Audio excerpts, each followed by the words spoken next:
अस्सलाम वालेकुम नाज़रीन, मैं हूं आपके साथ आपकी मेज़बान रमशा कमल और आप देख रहे थे कि ज़ैनब शहरियार इस वक्त मेरे साथ मौजूद हैं और बहुत ही खूबसूरत अंदाज में। मेरा तो दिल ही नहीं चाहा कि यहाँ मुझे आप कट करें और मुझे देखें, मेरा दिल तो खुद ये चाह रहा है कि मैं बस ज़ैनब प्ले करती रहे वायलिन और हम सुनते रहें, क्योंकि ये एक ऐसा साज है वायलिन कि जिसमें बहुत ज़्यादा मिठास है, बहुत अच्छा सुर है और बहुत खूबसूरत मीठी सी आप कहते हैं ना कामिंग सी उसमें से साउंड आती है। तो बहुत अच्छा लगा और जिस तरह से ज़ैनब ने बजाया तो ये तो पूछना पड़ेगा कि इतनी महारत इतनी यंग एज में कैसे हासिल की। तो वेलकम करते हैं ज़ैनब को शो में। ज़ैनब शहरियार जो है वो यंगेस्ट वायलिन प्लेयर हैं और आपकी एज जो है वो सिर्फ और सिर्फ 11 ईयर्स है ज़ैनब।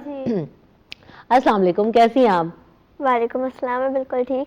ज़ैनब ये कब से वायलिन प्ले कर रहे हो आप? 4 साल से। 4 साल? तो भाई कौन सी कितनी इतनी छोटी से ने स्टार्ट कर दिया था? किसने सिखाया है आपको वायलिन बजाना? मुझे काफ़ी डिफरेंट उन्होंने सिखाया है। एक थे जब मैंने स्टार्ट किया था तो लियो म्यूज़िक था जब कोविड चल रहा था। ठीक है। तो उन्होंने मुझे शुरू का सिखाया, फिर कोविड आ गया तो हम रुक गए, फिर सर सलीम ने सिखाया, उसके बाद फिर हम आर्ट्स काउंसिल गए। ज़बरदस्त। तो अब आर्ट्स काउंसिल में सीख रही हैं आप? जी, अब सीख रही हूँ मजीद?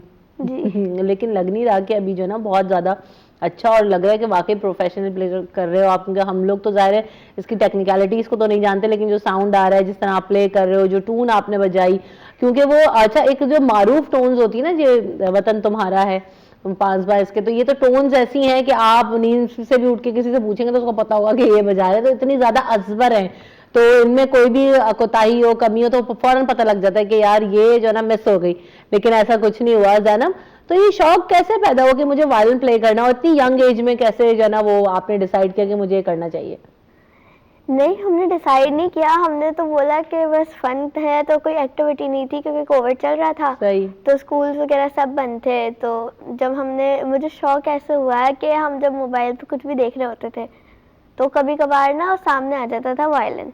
तो जब वायलिन बज रहा होता था तो फिर मेरे बाबा ने एक दफ़ा मुझे, जब मैं देख रही थी बहुत शौक से, तो बाबा ने एक दफ़ा पूछा तुम्हें बजाना है? हाँ। तो बोला हाँ मैं बजाऊंगी। फिर हमने बजाना शुरू किया, फिर बाबा लेके गए, शौक में किया था शुरू, फिर शौक में फिर ये हो गया। जबरदस्त। अभी शौक तो ये बड़ा जबरदस्त है आपका भैया, आप लेके चल रही। अच्छा, अब जब आप प्रैक्टिस करते हो तो कितना टाइम आपको लगता है, आप कितनी देर तक प्ले कर सकते हो, कैसे करती हैं आप? मैक्सिमम हमें 2 से 3 घंटे बजाना होता है ताकि गाना सही हो जाए। अच्छा, रोजाना? रोजाना, अगर आपको कोई काम नहीं है तो। हाँ ठीक। तो और क्लासेस लेने भी जाते हो? स्कूल पढ़ रहे हो? कौन सी क्लास में हो? मैं क्लास 6 में हूँ। क्लास 6 में। तो अभी आज जो है वो स्कूल जाना है, अभी ऑफ लिया है? अभी जाना है। अभी जाना है, स्कूल की शिफ्ट्स हैं? जी। सही। तो अच्छा ये बताएं ज़ैनब कि घर में और भी कोई इंस्ट्रूमेंट्स वगैरह प्ले करते हैं? होता है ना कि घर में म्यूजिक का रुझान है, जो है बाबा या मामा या बहन भाइयों में से कोई और इंस्ट्रूमेंट भले प्ले करता हो, या आप ही ऐसा शौक लेके निकले हो अलग से? सिर्फ मैं करती हूँ कोई और नहीं करता, बस मेरे जो ननियाल में है वो करते। कौन सा जो है वो इंस्ट्रूमेंट प्ले करते हैं? वो गाने भी गाते हैं और फ्लूट भी बजाते हैं। ओह वाह, फ्लूट का साउंड भी बहुत अच्छा होता है। हाँ, फ्लूट प्ले करते हो? अब आता है आपको बजाना फ्लूट? नहीं आता नहीं है, लेकिन बजाने का शौक है। शौक है, तो आइंदा वो भी आप सीख सकते हो। बिल्कुल ऐसा ही है। और पढ़ाई तो डिस्टर्ब नहीं होती? नहीं। पढ़ने का ज्यादा शौक है कि इस तरफ जो है वो आर्ट की तरफ रुझान ज्यादा? दोनों इक्वल, लेकिन मैं समझती हूँ कि जो पढ़ाई है ना उस पर ज्यादा फोकस हो ताकि फिर आप बाद में जाके कुछ बन सको। बिल्कुल ऐसा ही है। शौक तो जो है वो सारे पूरे करने चाहिए, लेकिन एक बैलेंस जिंदगी के अंदर रखना जरूरी है। तो ज़ैनब, आप कितने बहन भाई हैं, और जो है वो आप छोटे हो घर में, सबसे बड़े हो, क्या आपकी पोजीशन है? नहीं, मैं सबसे बड़ी हूँ घर में, मुझसे छोटा एक भाई है। अच्छा अच्छा अच्छा, सही। और वालदा जो है वो सपोर्ट करती हैं आपको? जी। डांट तो नहीं पड़ती कि तुम तो सारा टाइम यही लेते बैठी रहती हो और जो है पढ़ाई नहीं करनी? नहीं नहीं, ऐसा कुछ नहीं होता। जबरदस्त। तो हम कुछ और सुन सकते हैं ज़ैनब आपसे? जी। अब कौन सी टून आप प्ले करोगे? एक पाकिस्तानी मूवी है, उसका गाना था बहकाना। तो शहरियार उसकी गाना मूवी थी, तो उसका गाना था बहकाना, मैं वो प्ले करूंगी। ठीक है। Very beautiful, very beautiful. गाना याद आ गया, गाना भी बहुत अच्छा और बहुत अच्छे से जो है ना वो आपने उसको प्ले भी किया है। तो ज़ैनब, कितने फंक्शंस वगैरह में पार्ट लेते हो स्कूल में, या कहीं जो है गई हैं आज तक आप किसी कंपटीशन वगैरह में, या कहीं आपने प्रोफेशनली प्ले किया है अभी तक? जी, मैंने बहुत सारी जगह कहाँ गए? पहले तो मेरा स्कूल, सबसे पहले जहाँ से शुरू हुआ मेरा स्कूल। फिर जब स्कूल में बचाया तो फिर वो वायरल हो गया, तो वायरल होने के बाद फिर बहुत सारी जगहों पे आए, फिर मेरे घर पे भी बहुत सारे न्यूज़ चैनल्स आ रहे हैं। जबरदस्त। और मुझे बुलाया भी गया बहुत जगह, जैसे यूनिलीवर गई हूँ मैं थोड़े दिन पहले, श्रुति एंटरप्राइजेस, और कितने बहुत सारे न्यूज़ चैनल्स भी गई हूँ। जबरदस्त। तो मजा आता है? हाँ, मजा आता है। इंटरेस्ट, डिफरेंट लोगों से मिलते हैं, तारीफ करते हैं आपको, तो अच्छा लगता है? जी जी। अच्छा, एप्रिसिएशन जो है वो आपको कितना बूस्ट करती है कि अब मुझे और दुनिया सीखना है और जो है वो मैं इसमें मजीद एक्सेल करूं? एप्रिसिएशन तो जब भी मिलती है तब होता है कि और अच्छा करना है, बस हाँ। अब और अच्छा करना है। बिल्कुल ऐसा ही है। जबरदस्त। स्कूल में कैसा जो है वो फीडबैक है? दोस्त वगैरह वो भी प्ले करते हैं या सीखना चाहते हैं या पूछते हैं आपसे इन चीजों के बारे में कि मैं आपको कैसे हुआ? क्योंकि अपने जो फ्रेंड सर्कल होता है उनमें एक दूसरे से लोग चीजें बहुत ज्यादा सीख रहे होते हैं। कोई बजाता नहीं है, लेकिन हाँ। मुझे देख के ना, एक बच्ची है मेरी क्लास में, उसने भी वायलिन खरीदा। हाँ। ठीक है, तो उसने शौक में ना खरीदा कि मैं भी खरीदूंगी और ज़ैनब की तरह ना बजाऊंगी। तो ना खरीदने के बाद 2-3 दिन बाद आ रही कह रही है, ज़ैनब ये कैसे बजता है, मुझे तो आ ही नहीं रहा बजाना। फिर आपने कुछ टिप्स दी? मैंने उसको बोला कि अच्छा देखो, तुम ना थोड़ा ऐसे ऐसे प्ले करो, सारा समझाया। तो ना आखिर में 1 हफ्ते बाद ना उसने कहा कि मैंने ना वायलिन बेच दिया, मुझसे नहीं बज रहा था। हाँ बिल्कुल ऐसे। इसमें सबसे डिफिकल्ट चीज क्या होती है? मतलब अगर मुझे, क्योंकि नहीं आता, तो अगर मैं सीखूं तो आप मुझे क्या टिप देंगी कि जो है वो इसमें ये चीज डिफिकल्ट होती है, ये चीज आसान है, तारों को ऐसे करते हैं, क्या होता है इसमें? वायलिन के बारे में थोड़ा बताइए। जो वायलिन होता है ना, वो एक ब्लाइंड इंस्ट्रूमेंट है, गिटार की तरह नहीं होता कि उसके वो होते हैं ना, जैसे आप देख लेते हो कि यहाँ अगर उंगली रखेंगे तो ये बज जाएगा। तो लेकिन वायलिन में ऐसा नहीं होता, तो आपको खुद से करना पड़ता है, तो देखना पड़ता है। आपको ये याद रहना थोड़ा मुश्किल हो जाता है कि कौन सी जगह पे कौन सी आवाज़ आएगी। तो शुरू में मेरे ये भी हुआ था। फिर जो मेरे सर है ना, सलीम शरीफ, उन्होंने यहाँ पे निशानात लगा दिए थे ना, तो जहाँ जहाँ उंगली रखनी थी, तो वहाँ ना निशानात लगा दी थी, तो उसको देख के फिर मैं बजाया करती। तो फिर मुझे उसकी आदत हो गई थी। फिर सर ने ना वो हटा दिया, तो फिर मुझे बज ही नहीं रहा था, तो उन्होंने बगैर उसके सिखाया।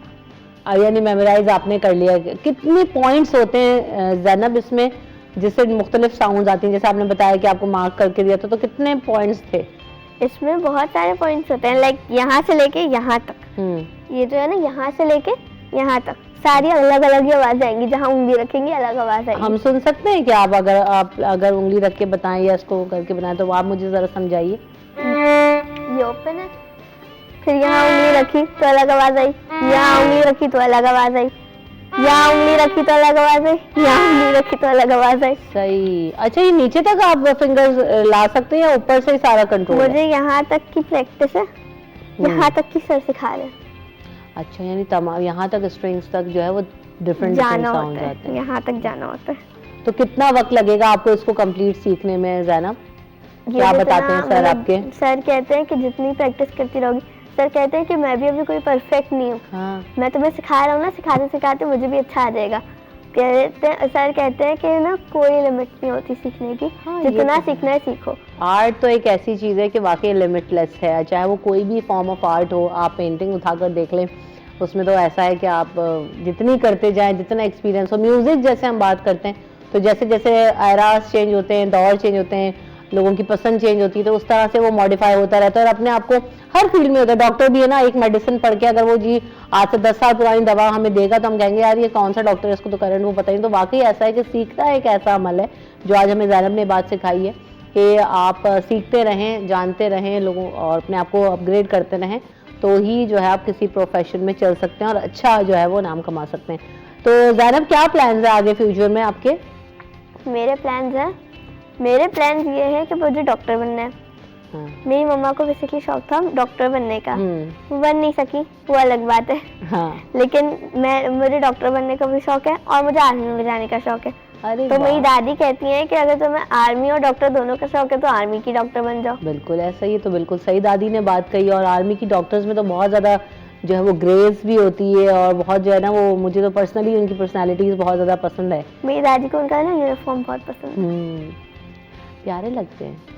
आपको क्या पसंद है? खाने में क्या पसंद है? कपड़े कैसे पसंद हैं? या सिर्फ म्यूजिक में पसंद चीज अपनी सिलेक्शन है, बाकी सब मम्मा पे छोड़ा हुआ है? नहीं है, ऐसा भी नहीं है, मम्मा ने मुझे, मैं चूजी हूँ मम्मा ने मुझे बोला हुआ है कि अच्छा जो करना है करो, लेकिन फिर एक लिमिट पे रहे। जैसे हम वो करते हैं ना, क्या कहते हैं उससे, मैं बहुत गाने गाती थी ना, जब मेरी आवाज़ अच्छी नहीं है ना, मैं गाने गाती हूँ, तो ना मम्मा कहती है अच्छा देखो गाओ गाओ, लेकिन ना सुबह सुबह नहीं शुरू हो जाया करो ये तो मम्मा मेरी तरह, मुझे भी सुबह सुबह जरा वो कोई बात पसंद नहीं आ रही होती, खामोशी अच्छी लग रही होती है। तो ज़ैनब वेरी नाइस, आपने तो हमारी जो है सुबह बड़ी ज़बरदस्त कर दी है, तो आप जाते जाते भी कुछ आप सुना दें तो बहुत अच्छा होगा, क्योंकि आपने स्कूल भी जाना है, तो हम ये नहीं चाहेंगे कि आपका जो है वो पढ़ाई डिस्टर्ब हो। तो आप प्लीज़ कुछ प्ले करें, देन आपको रुक सकते हैं। अब मैं एक इंग्लिश गाना बजाऊंगी जिसका नाम है I can't help following in love. ठीक है, तो ये भी मेरा बहुत फेवरेट गाना है। सही है, very nice, thank you so much Zainab for coming in the show. और उम्मीद ये करते हैं, दुआ ये करते हैं कि आप अच्छे से जो है ना अपनी पढ़ाई मुकम्मल करें, आपके जो गोल्स हैं ज़िंदगी के अंदर वो पूरे हों, और आप साथ साथ अपना जो शौक़ है वो भी पूरा करें। थैंक यू सो मच आप ज़ैनब आए। आप कुछ कहना चाहते हो जाते जाते? मैं बस ये कहूँगी कि अगर जो आपका शौक़ है ना, आप उस शौक़ को पूरा करें और अपनी पढ़ाई को भी साथ साथ रखें। बिल्कुल ऐसे ही, पढ़ना बहुत ज़्यादा इम्पॉर्टेंट है, चाहे आप कुछ भी कर रहे हो ज़िंदगी में, लेकिन अगर आप पढ़ाई उसके साथ करते हैं तो आपकी ना सिर्फ पर्सनालिटी ग्रोथ होती है, आप जो है वो बल्कि जो आपका शौक़ होता है उसको भी अच्छे तरीके से पूरा कर सकते हैं और कैरी कर सकते हैं। तो ज़ैनब अब स्कूल जाने की तैयारी पकड़ी है, आपको जो है वो फिर किसी दिन दोबारा बुलाएंगे, और आप आए इतनी अच्छी सुबह का आगाज़ किया। हम यहाँ पर ब्रेक ले लेंगे, ब्रेक के बाद वापस आएंगे तो टॉप स्टोरीज पर बात होगी।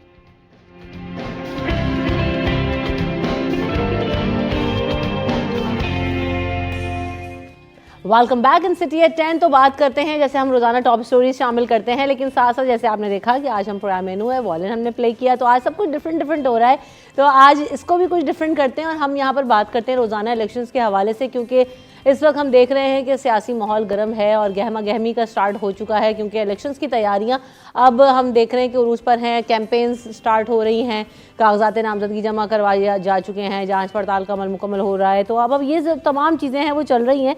लेकिन साथ साथ अब जो हमारी पॉलिटिकल सिचुएशन है, जैसे हमने कई दफ़ा डिस्कस किया कि कराची के डायनामिक्स पर इस वक्त हम बात करते हैं, जब मुस्तकिल के क्या पॉलिटिकल सिनेरियो बनेगा और जो कराची के अंदर जो जमातें हैं, सियासी जमातें हैं, उनके क्या रोल्स हैं, मोटिव्स हैं, क्या मंशूर हैं, वो किस तरह से इलेक्शन कैंपेन्स अपनी रन कर रहे हैं, इस हवाले से भी हम बात करते हैं। तो आज हमारे साथ अरशद वोरा साहब मौजूद हैं। Welcome to the show Arshad साहब, कैसे हैं आप? अल्हम्दुलिल्लाह। Senior political leader MQM। आप अरशद साहब ये बताइए कि इस वक्त जो इलेक्शन की तैयारियाँ हैं वो कैसी चल रही हैं, और हर दफ़ा हम इलेक्शन में देखते हैं कि दावों और वादों की सियासत तो होती है, इस वक्त जोड़ तोड़ का भी सिलसिला हो रहा है, मुशावरतें भी हो रही हैं। MQM पाकिस्तान जो है वो क्या सोच रही है, क्या जो है वो विजन है इस इलेक्शन को लेके? देखें, जो आपने कहा कि इलेक्शन बोर्ड में इस वक्त जो है इलेक्शन की तैयारियां, तो मेरा MQM ने मेरे ख्याल से तकरीबन 1 महीने से ज़्यादा हो गया, और कराची के अब तक 12 से 15 टाउनों में अपने जलसे टाउन वाइज किए हैं। तो MQM तो पहले ही जो है वो इस मोड में आ गई थी, इलेक्शन मोड में। और आपने बात की वादों की और डिलीवरेंस की, तो अगर आप हिस्टोरिकली देखें तो कराची में जब MQM की गवर्नमेंट रही है तब ही डिलीवरेंस हुई है। कराची की आवाम को सबसे बड़ा प्रोजेक्ट K2 फारूक सत्तार के दौर में मिला, कराची की आवाम को K3 सबसे बड़ा प्रोजेक्ट जो है वो मुस्तफ़ा कमाल के दौर में मिला। उस वक्त का कराची जो है दुनिया के 12 तेज़ रफ्तारी से तरक्की करने वाले शहरों में से एक था, और आज का कराची दुनिया के 4 बदतरीन शहरों में से एक शहर है। तो दिस इज़ द डिफरेंस। 15 साल का जो गैप है, उस 15 साल में पाकिस्तान पीपल्स पार्टी ने इस शहर को इस स्टेज पर लाकर खड़ा कर दिया है कि internationally it is recognised that it is the 4th worst living city in the world. ठीक है, 15 साल में पीपल्स पार्टी को 22,000 अरब रुपए मिले। 22,000 अरब रुपए में उन्होंने डिलीवर क्या किया? इस शहर में कौन सा ऐसा मेगा प्रोजेक्ट लेकर आए? इस शहर ने एक चेंज भी देखा। 14 सीटें जिस तरीके से शहर की एक पार्टी को दे दी गई थी, उन्होंने क्या डिलीवर किया? उनके 14 MNAs को जो है वो तकरीबन आप ये समझ लें कि 55 करोड़ रुपए के 2 इंस्टॉलमेंट्स मिले डेवलपमेंट पर्पस के लिए, जो कि तकरीबन 16-17 अरब रुपए बन जाते हैं। उन्होंने क्या किया? उनके किसी हलके में जाके आपने देखा कि क्या काम उन्होंने किया? तो कराची की आवाम जो है वो अब मायूस हो गई है सबसे, और उन्हें पता है कि जब भी डिलीवर किया है MQM ने किया है, इस शहर की ओनरशिप MQM लेती है, therefore they will definitely vote for MQM। सही। अच्छा वोरा साहब, आपको क्या लगता है कि अभी आपने जैसे बात की कि एक जमात आई 14 सीटें लेके चली गई, लेकिन अब बात ये है कि आप ये समझ रहे हैं कि जो पिछले इलेक्शंस में हम देख रहे हैं कि MQM का वोट बैंक बहुत ज़्यादा डिस्ट्रीब्यूट हुआ। अब उस वक्त PSP भी थी, PTI भी आ गई, MQM के भी धड़े थे, फारूक सत्तार साहब के साथ भी। तो अब मसला ये है कि आप क्या समझ रहे हैं कि इस वक्त जो है वो यूनाइट होने के बाद MQM का जो खोया हुआ वोट बैंक है वो MQM के साथ है, और फिर एक वो जो वैक्यूम क्रिएट हुआ था वो वैक्यूम दोबारा से MQM फिल करेगी इस वक्त इन इलेक्शंस में? दो बातें हैं। नंबर वन कि डेफिनेटली इसका एक इम्पैक्ट पड़ा है कि तमाम लोग एक हो गए हैं, PSP और MQM पाकिस्तान सब अब मर्जर हो गया, MQM पाकिस्तान ही है, फारूक सत्तार भी PIB कॉलोनी का ग्रुप जो है, एवरीबडी हैज़ जॉइंड, तो वो स्ट्रेंथ तो वापस आ गई। ऑन दी अदर एंड, जैसा मैंने अभी आपसे कहा था कि किसी ने डिलीवर नहीं किया, तो अवाम जो है अब उनकी दोबारा से नज़रें MQM की तरफ ही हैं, किसी नए लोगों पर भरोसा नहीं करना चाहते। उन्होंने देख लिया, उन्होंने तजर्बा कर लिया है, इस शहर से ना कचरा उठता है, ना पानी आता है, ना बिजली आती है, ना गैस आता ही है, इंफ्रास्ट्रक्चर का बेड़ा गर्क हुआ है, ट्रांसपोर्टेशन है नहीं, तो तमाम लोग मायूस हो चुके हैं, और उनको अब यही उनकी नज़रें जो हैं वो MQM पे है कि MQM की हुकूमत आए और कुछ डिलीवर करे। अच्छा, मुर्तज़ा वहाब साहब के आने के बाद जो है ना, वो जब मेयर कराची पीपल्स पार्टी का आया, तो उसके बाद लोगों के अंदर हम देख रहे हैं, या अगर हम कराची के सिनेरियो की भी बात करें तो काफ़ी ज़्यादा, क्योंकि यंग हैं, एक्टिव हैं, चीज़ें जो है वो बहुत बेहतर करने की कोशिश कर रहे हैं, मुख्तलिफ सेक्टर्स में काम करने की कोशिश कर रहे हैं। तो आप ये समझते हैं कि वो चैलेंजिंग होगा आगे जाके? क्योंकि पीपल्स पार्टी की अगर इस वक्त बात की जाए तो इस चीज़ से तो खैर कोई डिनायल नहीं है कि जितना मेगा सिटी था, जितना काम इन 30 सालों में होना चाहिए था वो नहीं हुआ, लेकिन बिलावल साहब के आने के बाद वो चीज़ें चेंज होती हुई नज़र आ रही हैं। अभी ट्रांसपोर्ट का सिस्टम हम देख रहे हैं, इंफ्रास्ट्रक्चर पर भी कुछ काम हो रहा है, नज़र आ रही है बेहतरी होती हुई। तो आप ये समझते हैं कि जो पीपल्स पार्टी का भी, क्योंकि हमने एक लैग देखा था पिछले 2018 के इलेक्शन में, लियारी में हमने देखा, बल्ले टाउन में देखा, मलीर में भी हमने देखा कि जो वोट बैंक जिस तरह से पीपल्स पार्टी का था उसमें कमी आई। तो इस वक्त वो भी अपना जो खोया हुआ वोट बैंक है उसे वापस लेने की कोशिश कर रहे हैं वोरा साहब। देखें, मुर्तज़ा वहाब तो मेयर अभी बने हैं ना, इससे पहले एडमिनिस्ट्रेटर भी तो रहे। हाँ बिल्कुल, एडमिनिस्ट्रेटर रहे, उससे पहले 15 साल गवर्नमेंट पीपल्स पार्टी की थी। क्या कराची सिंध में नहीं था? उन्होंने क्या लाड़काना को डेवलप कर दिया? उन्होंने नवाब शाह को डेवलप कर दिया? कोई एक शहर है जिसको वो भी डेवलप कर देते तो मिसालें तो होती हैं आज। तो बहरहाल it would not make a change अगर आप शारा फैसल के ऊपर फूल लगा के उसको खूबसूरत करने की कोशिश करें जहाँ से आवाम गुजरती है, तो उसका इम्पैक्ट ये नहीं है कि कराची ठीक हो गया। उसके लिए आपको औरंगी टाउन जाना होगा, उसके लिए आपको मलीर जाना होगा, उसके लिए आपको न्यू कराची जाना होगा, उसके लिए आपको कोरंगी जाना होगा, नाज़माबाद की गलियों में जाना होगा, तब आपको पता चलेगा कि कराची कहाँ से ठीक हुआ है।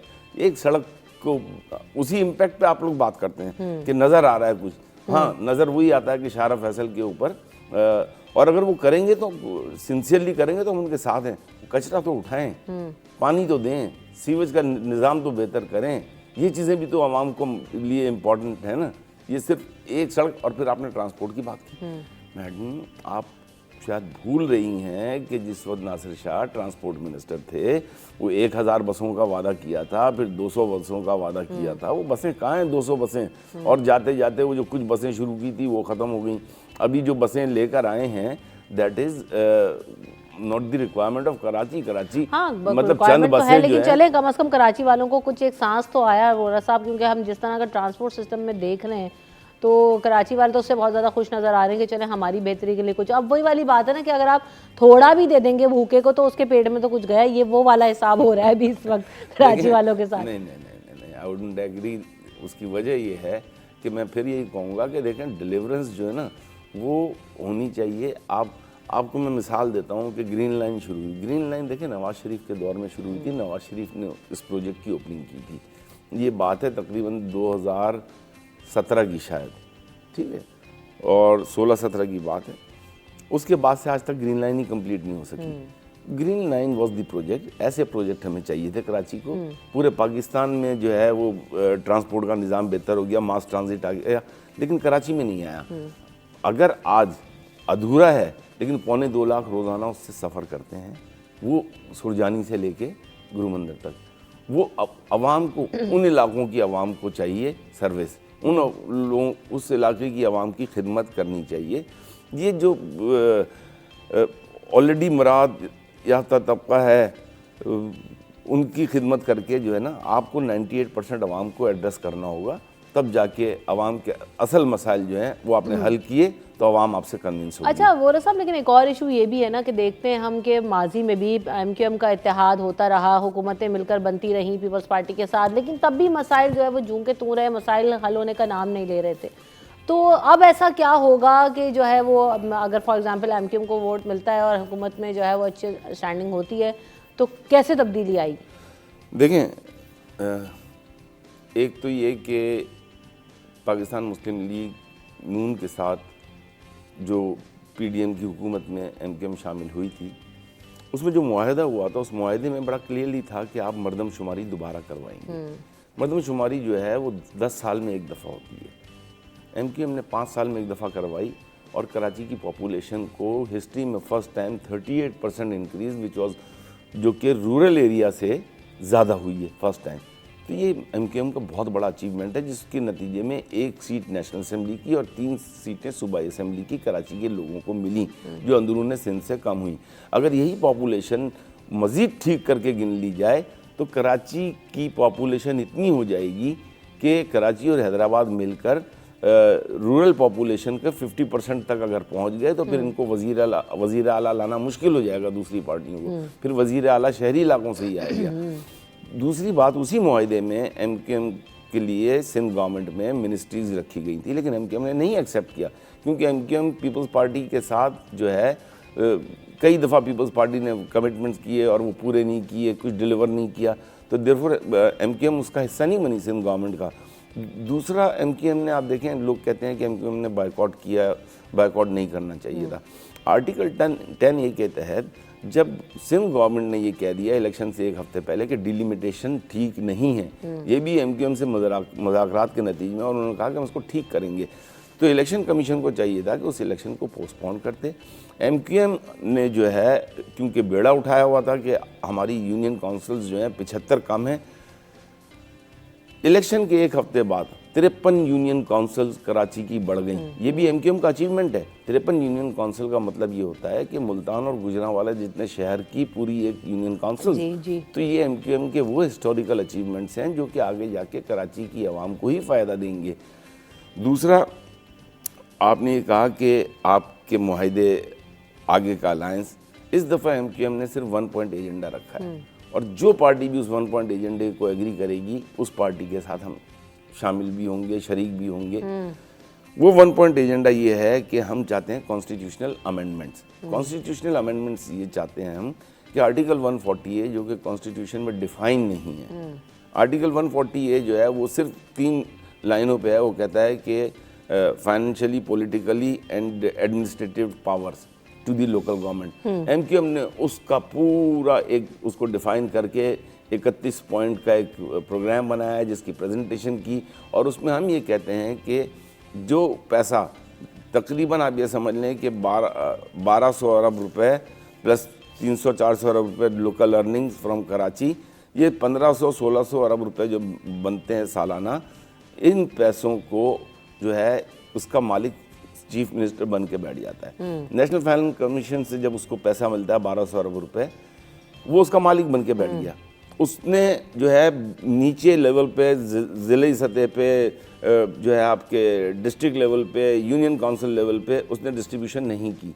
तो हमने जो फार्मूला दिया है, उस फार्मूले में जिस तरीके से NFC अवार्ड का डिस्ट्रीब्यूशन है, उसी तरीके से ये प्रोविंशियल फाइनेंस कमीशन को या तो लेकर प्रॉपर लेकर आए और उसी फार्मूले से उसका trickle down effect union council तक आए, और अदरवाइज फेडरेशन जो है वो डायरेक्ट उस डिस्ट्रीब्यूशन को करके उसको ज़िले सतह पे, टाउन की सतह पे और यूनियन काउंसिल की सतह पे दे। बिल्कुल ऐसे ही है। असल मसला तो यही ना कि कोई वोट ले भी लेता है, लेकिन हायरार्किकली जो है वो फंड्स ट्रांसफ़र नहीं होते, जो है वो चीज़ें नहीं मिलती, इख्तियारात का भी इशू रहता है, तो उस पर फिर वो डिलीवरी होती हुई हमें नज़र नहीं आ रही थी। इंडिया अल्टीमेटली जो मसला है वो आवाम का जूं का तू ही रहता है। बहरहाल ब्रेक की तरफ बढ़ते हैं। ब्रेक के बाद जब वापस आएंगे तो अरशद वोरा साहब से ये भी पूछेंगे कि क्या इस वक्त जो हम देख रहे हैं कि नून लीग भी खासी एक्टिव होती हुई नज़र आ रही है, सिंध में बातें हो रही हैं, शहबाज शरीफ साहब भी आए और अभी ये भी कहा जा रहा है कि जो है वो मज़ीद भी यहाँ पर जो है वो जलसे होंगे, एक्टिविटीज़ होंगी नून लीग की, तो क्या MQM पाकिस्तान और नून लीग का भी कोई इत्तेहाद की एडजस्टमेंट हो सकती है? मुशावरतें भी हुई, मीटिंग्स भी हुई इस हवाले से, तो अब होगा क्या आगे, इस पर बात होगी आफ्टर दिस ब्रेक।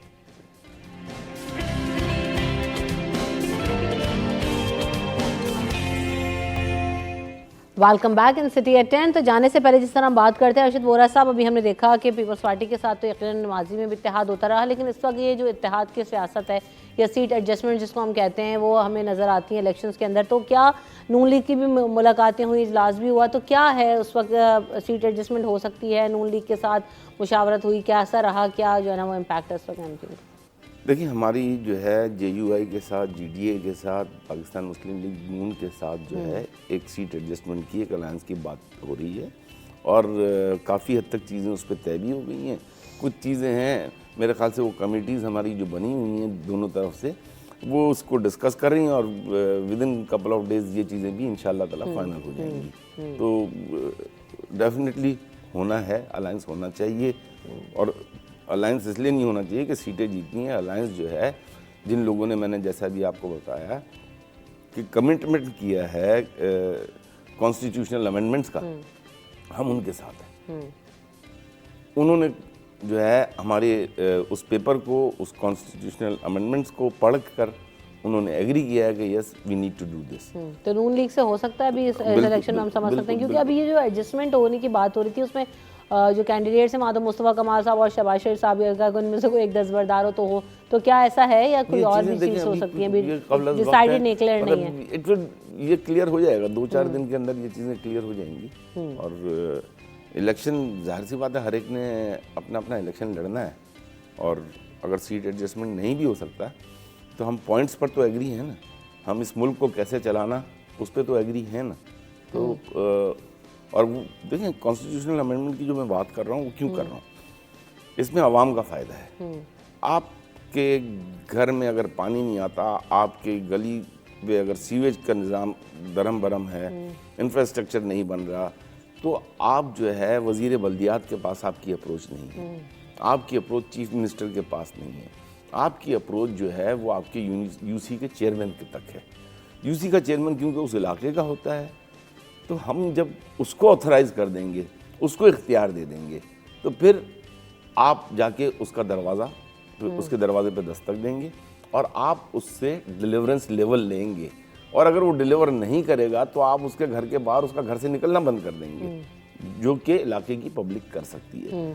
तो वो जब बाइख्तियार होगा, हमारा देखिए हमारा स्लोगन जो है वो यही है, और ये स्लोगन पूरे पाकिस्तान के लिए है, हर शहर की ओनरशिप उस शहर को देनी चाहिए। हमारा शहर हमारा इख्तियार, this is what the slogan we are carrying. तो हर शहर के लोगों को उसका इख्तियार दो।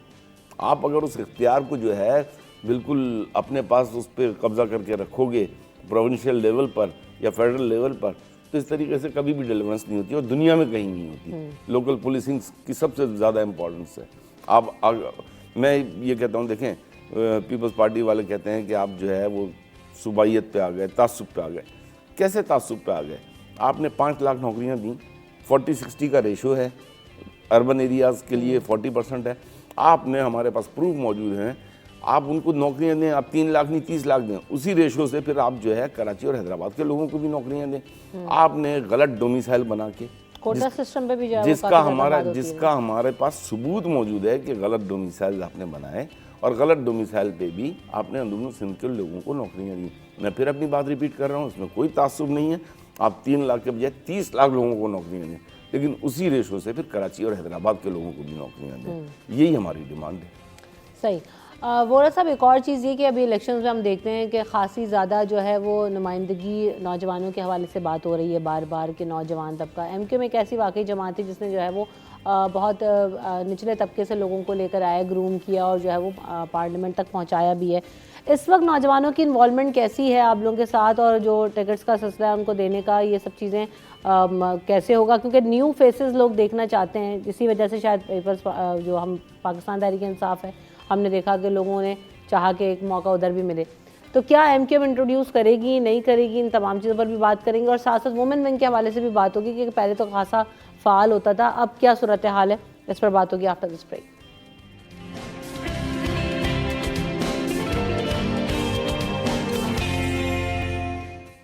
Welcome back in city at 10। तो जैसे हम बात करते हैं, टॉप स्टोरीज भी शामिल करेंगे, लेकिन अरशद वोरा साहब भी हमारे साथ मौजूद हैं। अयाज राना को भी वेलकम करते हैं शो में। अयाज, कैसे हैं आप? ठीक ठाक? अल्हम्दुलिल्लाह, ऑल गुड, अल्हम्दुलिल्लाह। तो आज है वो बहुत सारी खबरें भी हैं, रह गई हैं, लेकिन जो असल खबरें हैं ज़रा वो भी पहले तलाश कर लें, जिन पर हम रोज़ बात कर रहे होते हैं।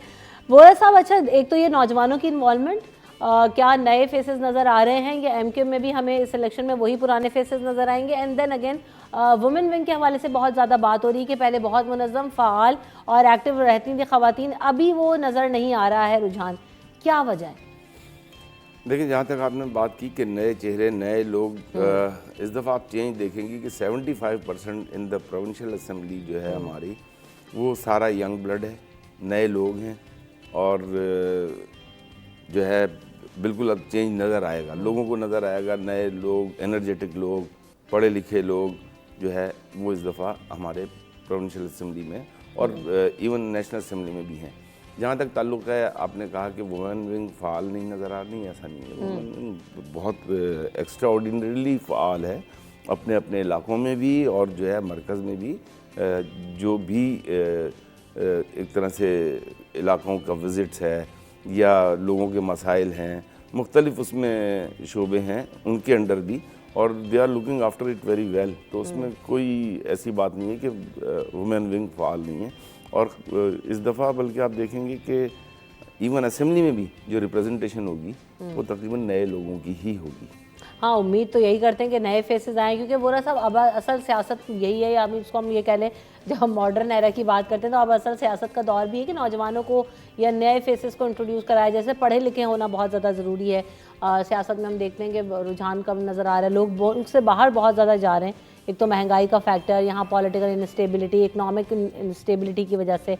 तो जब तक हम वो मौके नहीं देंगे, आप समझते हैं कि पाकिस्तान में मुल्क साथ एक ब्रेन ड्रेन की बहुत ज़्यादा बात होती है, फिर पॉलिटिकल हमारी एक्टिविटीज़ में पार्ट नहीं बनना चाहते हमारे जो नौजवान नस्ल है, ना उनको घर वाले सपोर्ट करते हैं कि जी आप ऐसा करो, क्योंकि हमारे यहाँ बदनामी इतना है सब कुछ। देखिए, बदनाम करने वाले भी तो हम ही लोग हैं ना। और जो आपने बात की, देखें ये बहुत बड़ा असेट है एजुकेशन जो है, एजुकेशन, और ख़ास तौर पर आजकल जो हम लोग आर्टिफिशियल इंटेलिजेंस की बात कर रहे हैं, IT इंफॉर्मेशन टेक्नोलॉजी की बात कर रहे हैं, तो ये सब भी ज़रूरत है। और जाहिर सी बात है, जब आप लोगों को फैसिलिटेट करेंगे, आप अपने तालीम के महकमे को फैसिलिटेट करेंगे, तालीम के महकमे को फैसिलिटेट करेंगे तो लोग जो है वो पढ़ेंगे।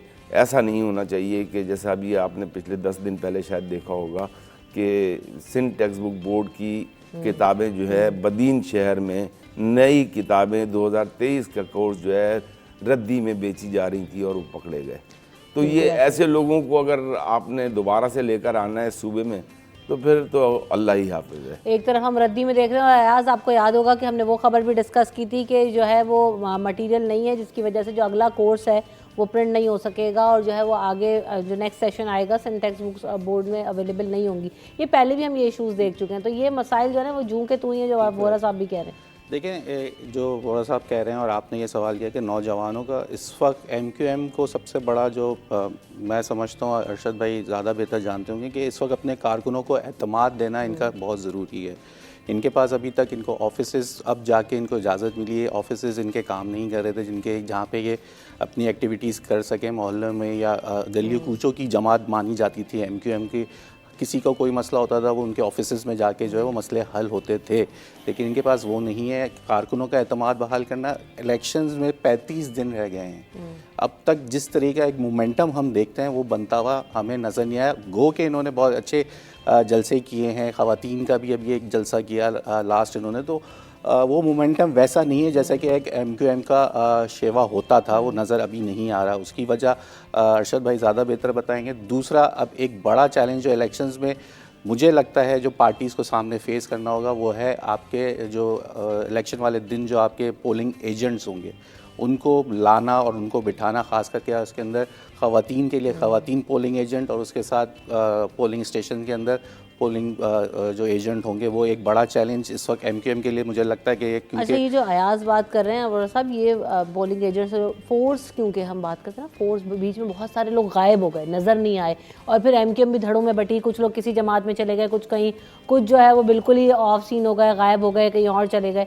तो अब वो क्या वर्क फोर्स दोबारा है आपके पास? देखिए, एमक्यूएम ने बड़ा साइंटिफिकली काम किया है, और जो अपने रजिस्टर्ड कारकुन हैं उन कारकुनों के समेत, मुझ समेत, हमारे जो है कन्वीनियर समेत, सब लोगों ने अपने अपने घर वालों समेत 10-10 लोग जो हैं उनकी लिस्टें बना के, उनकी कंफर्मेशन लेके, और वो सारी जो है वो हमारे पास एक्यूमुलेट हो चुकी हैं।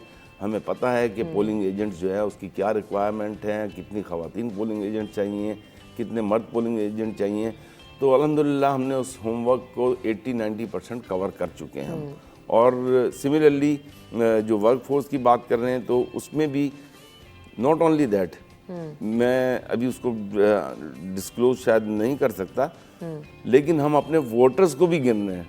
और हमें पता है कि हमने शहर में अगर वोटर्स जो है वो अपने हमने ढूंढ लिए कह रहे हैं या आइडेंटिफाई कर लिए और उन वोटर्स ने कमिटमेंट कर लिया, तो हमारे पास उसका पूरा एक रिकॉर्ड है जो कि कई लाखों में है। इस बात का सहरा तो खैर एमक्यूएम को हमेशा से जाता है। वोर साहब के साइंटिफिकली जो काम करने की आपने बात की, एमक्यूएम हमेशा से करती रही है। उसको पता है कि हमारा जो है वो वोट बैंक कहाँ है, कौन से इलाके हैं, कौन लोग हैं, मुनज़्ज़म इंतहाई जमाती। बस बीच में हम देख रहे हैं कि काफ़ी ज़्यादा चीज़ें ख़राब होती नज़र आई, लेकिन अब ये कि दुआ करते हैं कि स्ट्रीमलाइन हो और वो चीज़ हमारे इस इलेक्शन में सामने आए, वो जमात आए जो आवाम के मैंडेट के लिए काम करे। Thank you so much Arshad Vora साहब for coming in the show. आज आप हमारे साथ रहेंगे, लेकिन ब्रेक ले लेते हैं, ब्रेक के बाद हाजिर होंगे।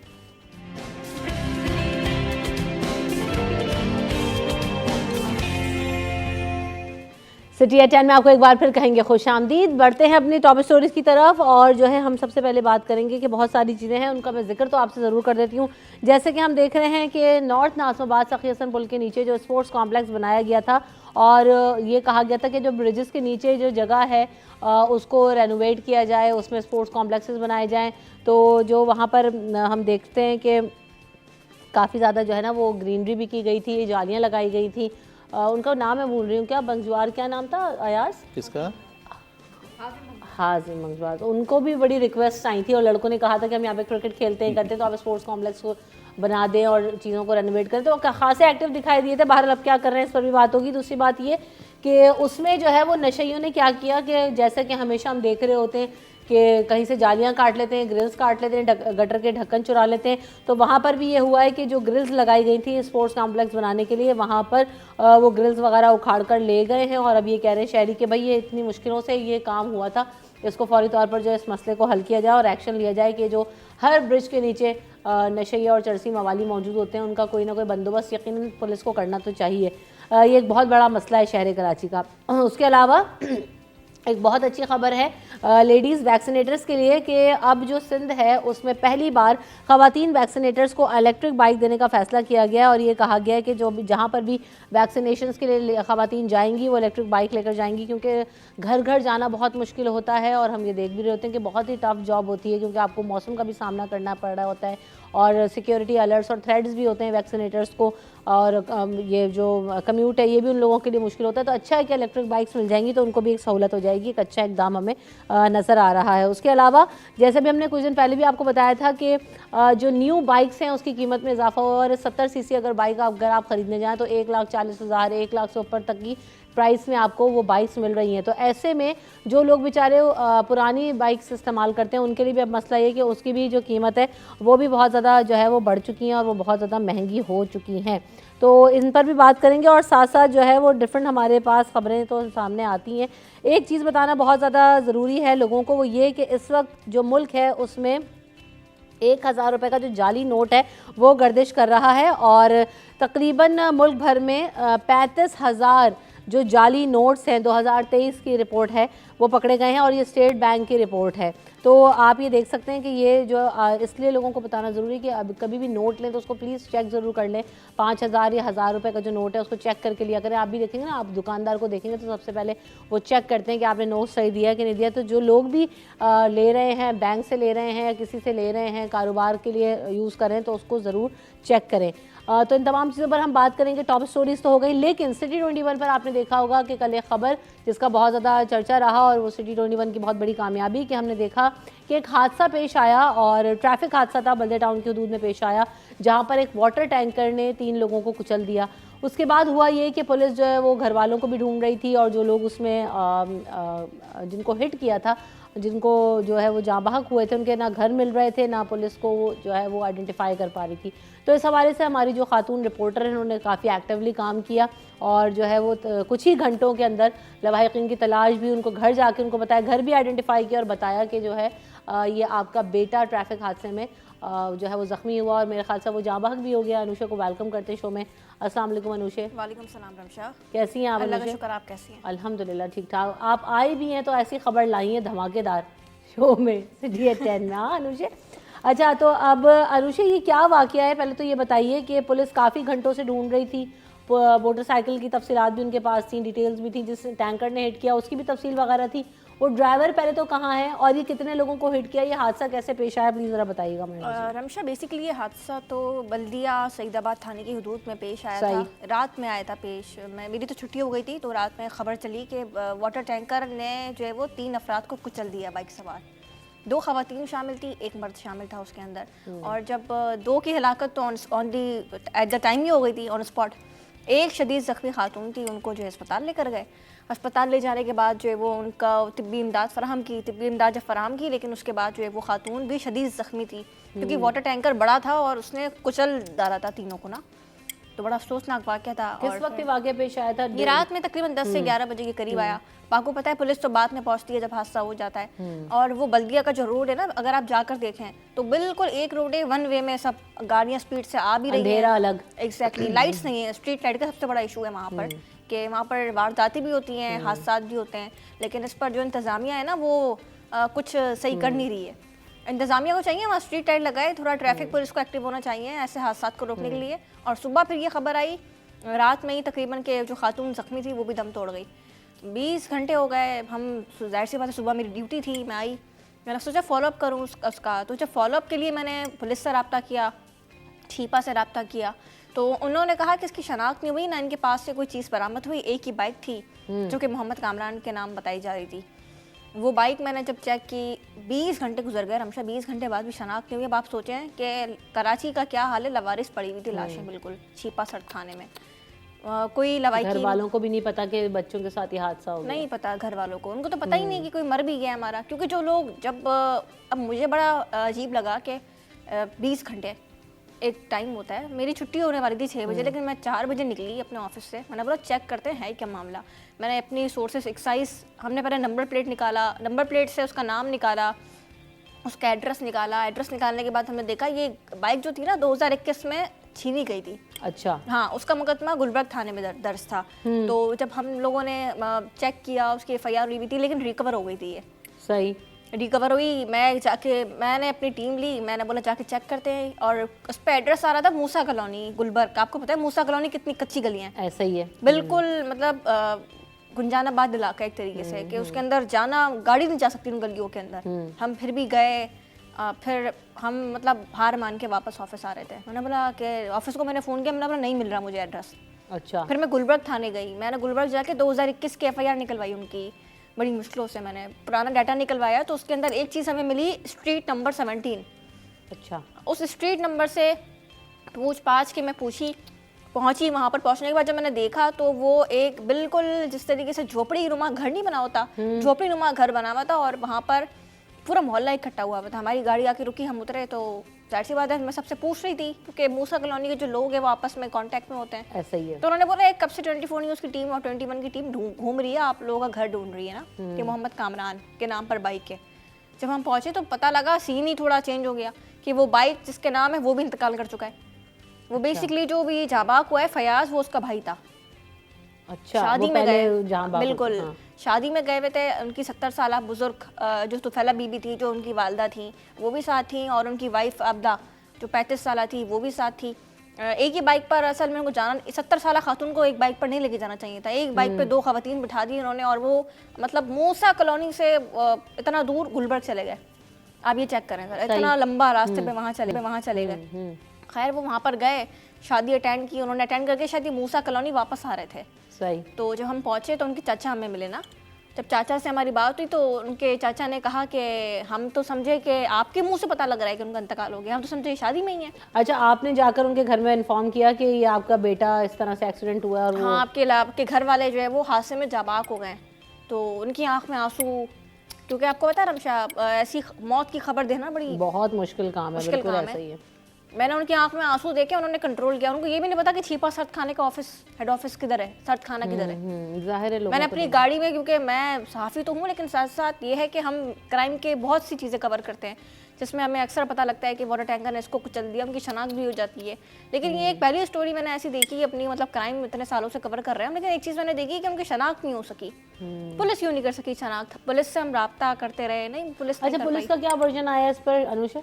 पुलिस का ये वर्जन था कि हमारे पास कोई डॉक्यूमेंट्स नहीं मिले, शनाख्त का अमल जारी है, अभी छिपा सर्द खाने में है, पोस्टमार्टम मतलब वही सरसरी सी बातें होती रही ना उसके ऊपर, दफ्तरी बातें इनकी। बिल्कुल ऐसा ही है। ये मसला यही है अयाज कि हमें मुस्तकिल इदारों की नाहली, वो भी फिर वही वाली बात, वो रिपोर्ट याद आ जाए मुझे कि जिसमें करप्शन का जो आप, अनुषा तो आज पहली दफ़ा आई है, लेकिन अनुषा ये रिपोर्ट आई थी सामने कि उसमें जो करप्ट तरीन इदारे हैं पाकिस्तान में, उनमें पहला नंबर पुलिस का।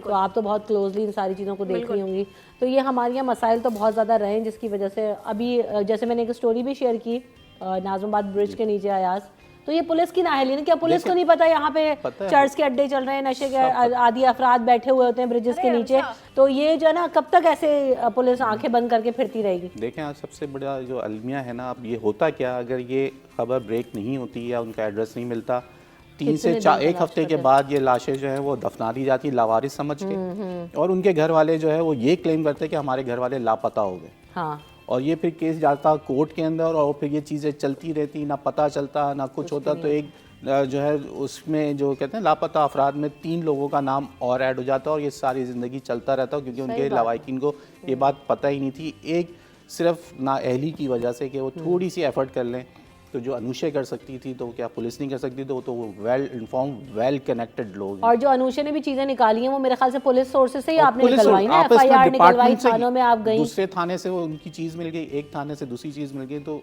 आपको जगह मिल गई। एफर्ट करने की बात है ना। अब बात ये है कि फिर वो उनसे बोलेंगे तो बोलेंगे हमारे पास केसेस हैं, हमारे पास नफरी कम है, हमें और बहुत अदालतों में हमारे केसेस होते हैं, तो सुबह इन्वेस्टिगेशन वाले वहाँ लगे हुए होते हैं, तो हमारे पास ये नहीं है, हमारे यहाँ स्ट्रीट क्राइम एक बड़ा मसला है। तो अपने जो है ना वो एक्सक्यूजेस जो है पुलिस के पास मौजूद। अच्छा, ये जो जिस तरह के एक्सक्यूजेस देते हैं अनुषा, ये क्या थाने आपस में कनेक्टेड नहीं होते? कौन सा ऐसा मुश्किल काम है जो आप एक थाना दूसरे थाने से कोऑर्डिनेट नहीं कर सकता या कनेक्ट नहीं हो सकते? इतना मुअम्मा बनाया होता है चीज़ों को, या करना नहीं चाहते? रमशा, आपकी बात से मुझे हंसी भी आ रही है, और बहुत अच्छी बात पकड़ी है आपने। आप कनेक्शन की बात कर रही हैं, ये कनेक्शन तो दूर की बात है, ये हुदूद पर लड़ पड़ते हैं आपस में। हाँ, बहुत एक रोड जा रहा है, वहाँ रक्षा खड़ा हुआ है, ये वो कहता है एक वारदात हो गई, पहले उस वारदात को नहीं देंगे, 2 थाने आ जाएंगे, वो बोलेंगे वो उसकी हुदूद है, एक एसएचओ बोलता है नहीं मेरी नहीं उसकी हुदूद है, दोनों एसएचओ एक दूसरे पर डाल रहे होते हैं। तो ये बहुत बड़ा मसला, आपने बहुत अच्छी बात उठाई कि आप कोई एफआईआर अपना कोई मसला लेके चले जाएं, बिल्कुल इस कदर रुला देते हैं, नहीं ये फलाना गुलबर्ग थाना लगता है, नहीं ये गुलबर्ग थाना नहीं है, गार्डन थाने में आप जाए, मतलब आपको परेशान कर देंगे। आप ऑलरेडी एक परेशानी में होंगे, मोबाइल छिन गया, गाड़ी छिन गई होगी, और आपको ऑलरेडी फैसिलिटेट करने के बजाय जिच किया जा रहा होता है। वजह ये है ना कि एफआईआर डाल देंगे तो वो केस उनके सर आ जाएगा, उनकी यानी परफॉर्मेंस के ऊपर एक चीज़ और आ जाएगी कि ये वारदात रजिस्टर्ड हो गई उनके लिए। वो एफआईआर काटने का वो आपसे ज़्यादा बोलते हैं कि अच्छा आप एक कच्चा पर्चा कटवा लीजिए, रख लेंगे कि उसकी कोई एंट्री नहीं। बट जब आप एफआईआर लॉन्च कर देते हैं तो उसके बाद वो केस उनकी रजिस्टर्ड हो जाता है, उस थाने की हदूद की वो जिम्मेदारी बन जाती है कि उसके ऊपर वो कार्रवाई करें। तो वो इसलिए आवाम को जो है वो इधर उधर भटकाते हैं ताकि वो एफआईआर लॉन्च ना हो, और वो केसेस जो वो हदूद की बात भी इसीलिए कि कम से कम मेरे इलाके के अंदर वारदातें हों, चाहे चोरी की हों, चाहे एक्सीडेंट की हों, चाहे कुछ भी हो। उनकी एसएचओ की जब वो उसकी कोशिश ये होती है कि कम से कम FIR लॉन्च हों ताकि उसका थाना जो है वो एक मॉडल थाना नज़र आए कि यहाँ सबसे चीज़ें कम होती हैं। मेरे ख्याल से तो मॉडल थाना वो होना चाहिए जिसमें जो है आप सबसे ज़्यादा एक्टिवली डिलीवर कर रहे हो, आवाम को फैसिलिटेट कर रहे हो। थाने बनाए क्यों जाते हैं, पुलिस फोर्स रखी क्यों जाती है, इसीलिए रखी जाती है। तो अनुषा उसके बाद क्या हुआ, ये लाशें जो है वो उनको हवाले कर दी गई घर वालों को? हम खुद लेकर गए अपनी गाड़ी में, सिटी 21 की गाड़ी में उनको लेकर गए। वो कह रहे हमें लेकर चले, हम लेकर गए साथ खाने। ले जाने के बाद हमने वो ऐसे रो रहे थे कि जाहिर है उन पर तो कयामत टूट पड़ी होगी। हाँ, मुझे यहाँ पर सईद गनी साहब की प्रेस कॉन्फ्रेंस पे हम जाते हैं, पहले लाइव सुनते हैं, उसके बाद वापस आते हैं। इस वक्त जो है सईद गनी साहब प्रेस कॉन्फ्रेंस कर रहे हैं और फहमीदा मिर्ज़ा और मिर्ज़ा फैमिली की जो कागजात हैं उनके चैलेंजेस के बारे से बात हो रही है। स्टेट बैंक का नाम लिया तो स्टेट बैंक से मुझे भी याद आ गया कि 1000 रुपये के जो जाली नोट हैं वो मार्केट में खूब गर्दिश कर रहे हैं और 35,000 जाली नोट एक साल में पकड़ लिए गए हैं। अब वो 35,000 हो 35 लाख हो, यू नेवर नो, लेकिन ये कि आवाम के लिए तो अगर आवाम के पास वो पैसा आ रहा है और जो है बेसिकली हुआ ये कि ये जो खबर निकली है ये निकली थी इस्लामाबाद में स्टैंडिंग कमेटी में। मांडीवाला साहब जो हैं वो बड़े चिल्लाए थे जब स्टेट बैंक वहाँ पे रिपोर्ट लेके गया था कि जाली नोट है, तो उन्होंने बोला कि जो आवाम के पास जाली नोट है वो स्टेट बैंक को चाहिए कि वो बदल के दे, लेकिन वो ऐसा प्रैक्टिकली नहीं है। लेकिन हैरानकुन बात ये है कि सिर्फ 35,000 नोट जो हैं वो स्टेट बैंक के पास वापस पहुँचे हैं, लेकिन इससे कई गुना ज़्यादा इस वक्त मार्केट में जो है वो गर्दिश कर रहे हैं ये जाली नोट। मसला सारा ये है कि ये 5,000 का नोट, और सबसे अहम बात ये थी कि ये खबर आती रही और हमने लोगों से सुना है कि ATM के अंदर भी जो है वो 1000 के नोट जो है वो जाली नोट जो है निकल आते हैं। अब स्टेट बैंक ने वाज़े तौर पे ये दिया है कि आप जो बैंक है वो 90 दिन तक CCTV, जो आप अगर ATM में जाते हैं जो CCTV वहाँ लगा हुआ है वो अपने पास रिकॉर्ड रखेगा और वो जाके ब्रांच को, जिस ब्रांच पे से ये पैसे मिलेंगे उसके ऊपर जुर्माना भी होगा और वो नोट बदल के भी देंगे, उस बशर्ते कि वो उस CCTV के अंदर ये बात सबूत साबित हो जाए कि इस ATM से ये पैसे निकले और उसके अंदर ये नोट जो है वो जाली निकला है। तो 90 दिन तक तो बैंक पाबंद है कि वो CCTV को रिकॉर्ड रखेगा और अगर ये बात वाज़े हो जाती है, इसकी शिकायत स्टेट बैंक को मिलती है तो ऐसे बैंक्स के ऊपर भी जुर्माना होगा। इसके अंदर अच्छी खबर ये है जो ये स्टेट बैंक ने की, लेकिन 35,000 नोट जो है ये एक सवालिया निशान है कि ये बहुत, इससे कई गुना ज़्यादा जो है इस वक्त मार्केट में गर्दिश कर रहे हैं। चलें, ये तो अच्छा है कि कम से कम ये इसकी आइडेंटिफिकेशन हो जाएगी तो आवाम थोड़ा सा क्यूरियस हो जाए कि जब भी नोट लें तो उसको चेक ज़रूर कर लें। अनुषा, आज आप आई शो में एक बड़ी स्टोरी लेकर, अब इसका फॉलोअप क्या है, वो क्या कह रहे हैं, तफ्तीश कहाँ तक पहुंची, वेरी क्विकली बताएगा ताकि फिर जो हम बिल्कुल। अब तो ये है कि हमने आधा काम तो पुलिस को करके दे दिया, शनाख्त करके दे दिया, उनके लवाकिन को मिलवा दिया, FIR भी हो गई। अब तो बात यह है कि सईदाबाद थाने की पुलिस थोड़ा सा हाथ पैर मार के गिरफ्तार कर ले उस कातिल ड्राइवर को, क्योंकि एक नहीं 3 जाने गई हैं, जिसमें 70 साल 35 साल 2 थे और उसकी वालदा भी थी और एक बहुत गरीब तबका था, झोपड़ी के मकान में रहते थे, कच्चा घर था, ईंटों का घर बना हुआ था। सईदाबाद पुलिस को चाहिए, SSP की माड़ी को चाहिए कि थोड़ा सा इस पर काम करें और थोड़ा प्रेशर करके मुलजिम को पकड़ें, कातिल को पकड़ें, सज़ा दिलवाएं उसको, क्योंकि 3 कत्ल किए उसने। और जब बात वही है कि जब तो लोगों को कैफर किरदार तक नहीं पहुंचाया जाएगा, लोगों के लिए आसान है कि हम ये देखते हैं मुख्तलिफ हादसा के अंदर के इतने बड़े बड़े हादसे जाते हैं हाईवेज़ के ऊपर, शहर के अंदर लोग गाड़ियों से हिट कर देते हैं, ट्रॉलर वाले मार देते हैं और वो फ़रार हो जाते हैं। बस वालों के भी कितने वाक़यात होते हैं कि एक्सीडेंट्स हो जाते हैं, लोग ऑन द स्पॉट मर जाते हैं और वो भाग जाते हैं, फ़रार हो जाते हैं, कोई पूछने वाला नहीं होता, कोई देखने वाला नहीं होता। तो जब ऐसी एग्जाम्पल सेट करेंगे तभी जो है वो हालात बेहतर होना शुरू होंगे। Thank you so much for coming in the show Anushe, अच्छा काम आपने किया और good luck to you. Thank you Ayaz, आप भी कुछ काम कर लिया करें। आप लोग वो शेयर नहीं करते ना, नज़र नहीं आता हमारा काम ऐसे। बिल्कुल ऐसे आज आप यहाँ पर मौजूद हैं तो इसका मतलब ये कि you do a good job, तभी आप यहाँ पर हैं। आप बुरा ना मना करें। नहीं, आपकी बातों का हम बुरा बिल्कुल भी नहीं, मैं मान लेती हूँ, लेकिन जो आपने बातें की, वक्फा ले लेते हैं, बाकी बातें मैं लोगों से वक्फे में करूँगी, वक्फे के बाद हाजिर होते। Welcome back in city at 10। बात करेंगे आज, क्योंकि मौसम चेंज हो गया है और जब मैं भी सुबह सुबह आती हूँ और जब बाल बनने की कोशिश कर रही होती है शबाना हमारी मेकअप आर्टिस्ट, तो जो है वो बाल मेरे शू चार्ज हो जाते हैं और उड़े होते हैं, तो उनको सेटल करना जो है एक बड़ा टफ टास्क हो जाता है, तो हर किसी से हैंडल भी नहीं हो रहे होते हैं। तो ये जो बालों का मसला है ना वो बड़ा इशू है। आप पूरा मेकअप कर लें, आप तैयार हो जाएं, लेकिन मुझे ऐसा लगता है कि जब तक आपके अच्छे बाल ना बने हो तो वो मेकअप में भी थोड़ा बहुत ऊपर नीचे हो तो चल जाता है, लेकिन अगर हेयर डू अच्छा ना हो तो कुछ भी जो है ना वो जा नहीं रहा होता, आपका एक लुक नहीं अच्छा लग रहा होता है। तो किसी भी शख्स की पर्सनैलिटी के अंदर बाल वो खासे अहमियत के हामिल होते हैं, और आप उनको कैरी किस तरह करते हैं ये बहुत ज़्यादा जो है ना वो इम्पॉर्टेंट होता है। अच्छा, ये सिर्फ खाली लड़कियों के लिए नहीं होता, क्योंकि हम ये बात तो बहुत ज़्यादा करते हैं ना कि लड़कियों के बाल कैसे स्ट्रेट रखना है, कर्ल करना है, कलर करा लें, स्ट्रीक्स करा लें, लेकिन जो मर्द हजरात को भी आप देखेंगे ना कि जिनकी पर्सनैलिटीज़ में आपको डिफरेंस नज़र आएगा। ये एकदम बहुत सारे लोग आपको शादी में या किसी भी इवेंट में तैयार हुए हुए कॉर्पोरेट सेक्टर में अपने ऑफिस के अंदर नज़र आते हैं, तो एक वो शख्स जो बिल्कुल ही उलझुल होकर और बाल उसके ऐसे ही बिखरे पड़े हों और वो आ जाए उठ के या बहुत छोटे से हों, तो आप देखें कि उसकी पर्सनालिटी में, जिसने अपना हेयर डू अच्छे से किया हुआ हो, एक आप अच्छे कपड़े पहने हो, तो उनकी पर्सनालिटीज़ में आपको ज़मीन आसमान का फ़र्क नज़र आएगा। तो किसी भी शख्स की जो शख्सियत है उसमें बाल ख़ासे अहमियत के हामिल होते हैं। तो बालों को कैसे संवारना है, कैसे निखारना है, और आजकल के मौसम के हवाले से जो है ना वो आप कैसे अपने स्टाइल्स हैं उनको कैरी कर सकते हैं, अपने बालों को अच्छे से जो है किसी तकरीब में जाना हो या आम रूटीन में या ऑफिस जाने के लिए क्या क्या कर सकते हैं, इस हवाले से हम बात करेंगे। सोबिया खान हमारे साथ मौजूद है। Welcome to the show Sobia. आप मेकअप आर्टिस्ट हैं, हेयर स्टाइलिस्ट हैं। Welcome to the show. कैसी हैं सोबिया? अस्सलाम वालेकुम। वालेकुम अस्सलाम। आप सुनाएं पहले तो, आप कैसी हैं? माशाल्लाह आज बड़ी प्यारी लग रही हैं yellow thank you so much. Thank you, आप भी अच्छी लग रही हैं। हाँ, वो मौसम के कलर्स हैं ना सारे। हाँ, हम दोनों इतने खट्टे खट्टे कलर पहन कर आए हैं, लोग कह रहे हैं पता नहीं क्या हो गया, लेकिन हाँ अगर आज जो है ना वो मौसम क्योंकि ऐसा था बारिश वाला हो रहा है ना और ठंडा ठंडा सा, तो इसमें ऐसे जरा अच्छा सा लगता है, ब्राइट। बिल्कुल। तो आपका भी उसके मौसम के अकॉर्डिंग, अच्छा मौसम के अकॉर्डिंग रंगों का इंतखाब जी बहुत ज्यादा मैटर करता है, मेकअप्स बहुत ज्यादा मैटर करते हैं। आप देखें ना धूप में अगर मेरे चमकता हुआ मुंह में लेकर निकल जाऊं तो कैसा लगेगा, लेकिन हम हाइलाइटर नहीं कर सकते धूप में, हमें मैट मेकअप करना चाहिए। डे मेकअप अलग है और नाइट में या पार्टी मेकअप्स अलग हैं। बिल्कुल ऐसा ही है। इसी तरह बालों का भी होता है। बिल्कुल, आप देखेंगे दिन में धूप में आप बहुत ज़्यादा हैवी हेयर डू करके निकल जाएं या जो ना कोई सादा सा इवेंट हो उसमें आप बहुत ज़्यादा बालों को बैक कॉम या कर्ल वगैरह, तो इतना अच्छा नहीं लग रहा होता। आजकल जो स्टाइलिंग का एक चल रहा है ट्रेंड, सिंपल से स्टाइल्स हैं और बहुत ज़्यादा अच्छे लग रहे हैं। हम ब्लो ड्राई कर लेते हैं स्ट्रेटनर के साथ, जल्दी होती है, जैसे आप भी माशाल्लाह करी हुई है, ब्लो ड्राई स्टाइल है आपका। तो ये ही स्टाइलिंग इन है, ब्रेड्स, बालों पे ब्रेड्स बना लेते हैं। तो फिर इंशाल्लाह अभी हम आपको करके भी दिखाते हैं कि कैसा लुक। अब आप ये सोबिया का भी देखेंगे, बहुत बेसिक सा जो है ना वो हेयर डू हुआ है, लेकिन स्ट्रेट हुए में, और आपका कट हुआ है तो वो अच्छा लग रहा है, आपने मेकअप भी उसके ऊपर जा रहा है, उससे हेयर कलर भी बहुत अच्छा लगता है, बाल आपके स्ट्रेट होते हैं तो लुक आपकी बहुत ज़्यादा डिफरेंट हो जाती है। अमूमन लड़कियों को स्ट्रेट जो है वो बाल पसंद भी होते हैं ना। हाँ, रखने भी चाहिए, अब तो रखने चाहिए यार। वो बालों में बहुत झंझट है, कर्ली बाल हैं, अब बांधे कैसे? अब हमने तो सिंपल कॉम किया और हम चल दिए, बिल्कुल इजी हो जाते हैं ना।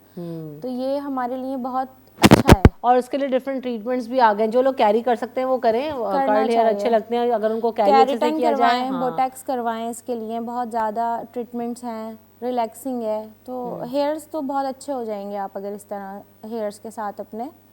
बस बालों के साथ सीरियस होना बहुत ज़रूरी है, क्योंकि आपकी पर्सनैलिटी में 70% जो है आपके हेयर काम करते हैं। बिल्कुल ऐसा ही है, क्योंकि 70% हमारी लुक जो है वो हेयर निकालते हैं, हेयर से ही हम बहुत अच्छे लगते हैं। आप ये देखें, उम्मूमन मैंने वलीमा ब्राइड्स के अंदर देखें, क्योंकि बारात में तो क्या होता है ज़्यादातर लोग पैक ही कर रहे होते हैं बाल, तो वो जो बैक ऑन करके दुपट्टा शुपट्टा पहन लेते हैं तो बारात तो आपकी निकल जाती है। लेकिन वलीमे में क्या होता है कि अगर ढंग के बाल ना बने हो, इतना हैवी अच्छा सा जोड़ा होगा, इतना अच्छा मेकअप होगा, लेकिन अगर वो हेयर डू उसके अकॉर्डिंग नहीं होगा, ब्राइड के फेस कट के अकॉर्डिंग या कपड़ों से रिलेटेड, तो वो बिल्कुल ही अजीब सा लुक हो जाता है। फिर तो बहुत मैटर करता है हेयर स्टाइल।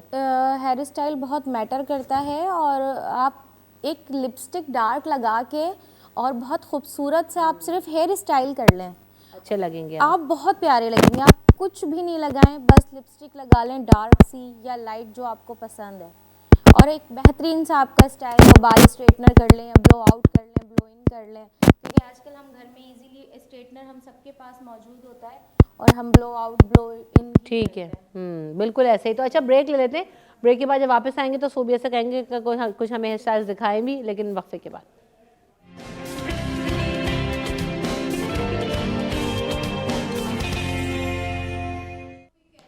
सिटी एट 10 में आपको एक बार फिर कहेंगे खुश आमदीद। और जनाब हम बात कर रहे हैं आजकल के जो बाल हैं उनको कैसे कैरी किया जा सकता है और डिफरेंट तरह की हेयर स्टाइलिंग कैसे हो सकती हैं। तो इस वक्त सोबिया हमारे साथ मौजूद है। सोबिया, अभी बड़ी बेसिक सी अगर हम आप टिप दें तो इस वक्त ये स्ट्रेट किए हुए आपने बाल अभी? मैंने ना हल्के इनके बैक से जो हेयर्स हैं सारे स्ट्रेटनर किए हुए, और फ्रंट पे लाइट सा ये क्रिम्पर है, तो क्रिम्पर भी मिल जाता है इजीली। अब ये करने से ना एक वॉल्यूम आ जाता है बाल में, तो अगर हम बेसिक स्टाइल भी करना चाहते हैं इसमें तो वो बहुत अच्छे से होगा। तो चले मैं आपको दिखाती हूँ कुछ। आपने ट्विस्ट करना है, ये दो आपने बस इस तरह लटों को ट्विस्ट करा। क्या कैमरा सही दिखा रहा है? जी जी, आप दिखा रहे हैं। ठीक है, ये देखें, बस हमने ट्विस्ट ही घुमा रहा है और ये यहाँ से हम लेते जा रहे हैं हेयर्स और ट्विस्ट करते जा रहे हैं, क्योंकि आजकल जो स्टाइल्स हैं ना वो इसी तरह के हैं, जो बहुत सिंपल और लड़कियों पे खूबसूरत, स्कूल कॉलेज जाने वाली लड़कियां। अच्छा, लड़कियों के लिए सबसे ज़्यादा मसला ये, मेरे साथ भी यही इशू है कि मैं जो मेकअप शेकअप तो कर लेती हूँ जाते में कहीं, लेकिन हेयर स्टाइल में बंदा फंस जाता है कि अब क्या बनाया जाए। जी, अब ये हमने सिंपल ट्विस्ट किया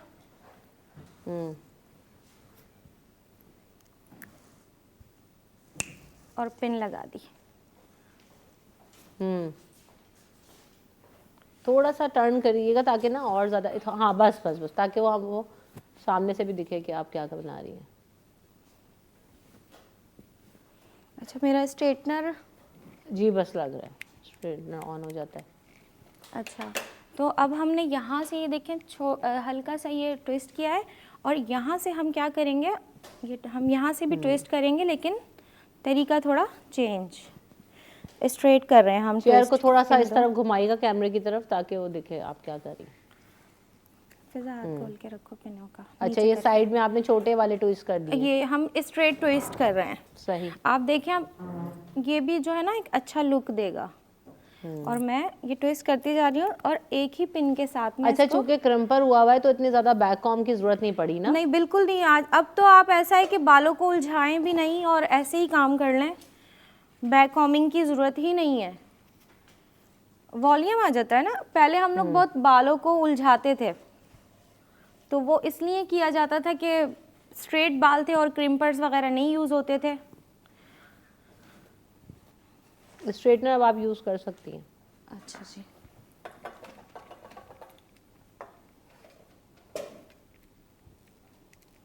नहीं स्टार्ट नहीं हुआ, ऑन हो गया। तो अब देखें आप, फ्रंट से हमने, साइड से हमने ये ट्विस्ट सिंपल और यहाँ पे भी हमने ट्विस्ट किया है। अब अगर आप कहती हैं तो मैं इसको खोल के दूसरा स्टाइल भी। हाँ बिल्कुल। अच्छा, ये दिखाएं ज़रा क्लोज करके कमर भाई कि ये जो है वो कंप्लीट आपका बहुत ही इजी सा है ये तो। बिल्कुल 5 मिनट में।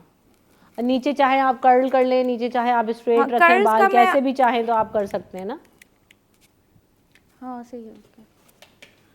हाँ, तो आप, अच्छा मैंने बैक से ना स्ट्रेटनर कर दिया था क्योंकि ऑन कैमरा में नहीं दिखा सकती थी, तो ये बैक से मैंने स्ट्रेटनर हल्का हल्का करा है इनके।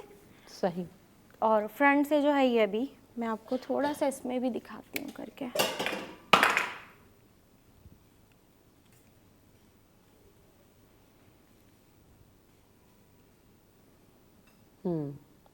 नेचुरल सा वो लुक आ रहा है ना। हाँ, बहुत लाइट सा। दिखाएं, फ्रंट पे फेस करें। ये खुद भी आप आराम से कर सकते हैं। अब ये देखें कि प्रोफेशनल लग रहा है काफ़ी, और इतना अगर आप टेक्निक सीख जाएं तो इतना मुश्किल नहीं है। बहुत इजी है आजकल स्टाइलिंग करना, जो है वो कोई मुश्किल काम नहीं है, बहुत आसानी के साथ आप कर सकते हैं। और चलें अब नेक्स्ट में आपको और कुछ और भी दिखाएं। हाँ कुछ और। अब देखें, मैंने ये स्टाइल बैक, ये जो क्रिम्पिंग हुई हुई है ना, इससे बहुत आसानी है। अब हम सेंटर पार्टीशन में करके दिखा देते हैं आपको। ये मैंने खोल के सेंटर पार्टीशन में दिखा देती हूँ आपको। चले हम यहाँ पे ब्रेक ले लेते हैं जब तक आप जो है वो पार्टिंग करें। तो ब्रेक के बाद जब वापस आएंगे तो एक और हेयर स्टाइल देखेंगे कि वो कैसे बन रहा है आफ्टर दिस ब्रेक।